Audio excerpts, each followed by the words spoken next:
हिंदी कथावाचन डरपोक पत्थर। बहुत पहले की बात है। एक शिल्पकार मूर्ति बनाने के लिए जंगल में पत्थर ढूंढने गया।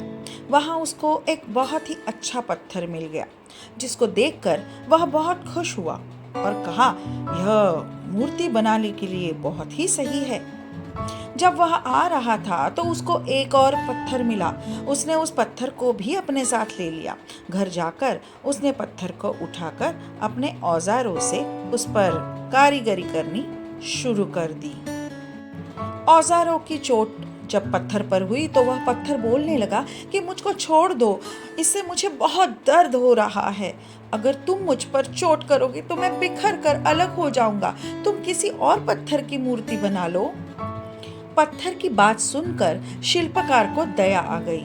उसने पत्थर को छोड़ दिया और दूसरे पत्थर को लेकर मूर्ति बनाने लगा।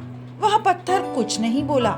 कुछ समय में शिल्पकार ने उस पत्थर से बहुत अच्छी भगवान की मूर्ति बना दी।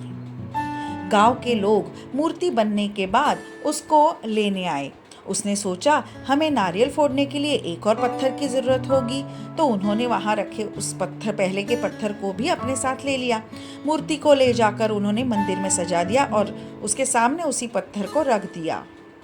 अब जब भी कोई व्यक्ति मंदिर में दर्शन करने आता तो मूर्ति को फूलों से पूजा करता, दूध से स्नान कराता और उस पत्थर पर नारियल फोड़ता था।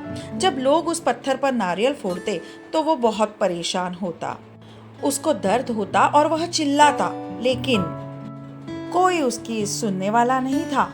उस पत्थर ने मूर्ति बने पत्थर से बात करी और कहा कि तुम तो बड़े मजे से हो, लोग तो तुम्हारी पूजा करते हैं, तुमको दूध से स्नान कराते और लड्डुओं का प्रसाद चढ़ाते हैं, लेकिन मेरी तो किस्मत ही खराब है, मुझ पर लोग नारियल फोड़ जाते हैं। इस पर मूर्ति बने पत्थर ने कहा कि जब शिल्पकार तुम पर कारीगरी कर रहा था, यदि तुम उस समय उसको नहीं रोकते तो आज मेरी जगह तुम होते, लेकिन तुमने आसान रास्ता चुना, इसलिए अभी तुम दुख उठा रहे हो। उस पत्थर को मूर्ति बने पत्थर की बात समझ में आ गई थी। उसने कहा कि अब से मैं भी कोई शिकायत नहीं करूंगा।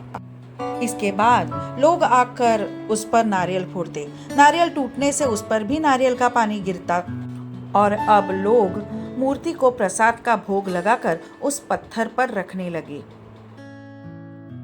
इससे हमें ये सीख मिलती है, हमें कभी भी कठिन परिस्थितियों से घबराना नहीं चाहिए। धन्यवाद।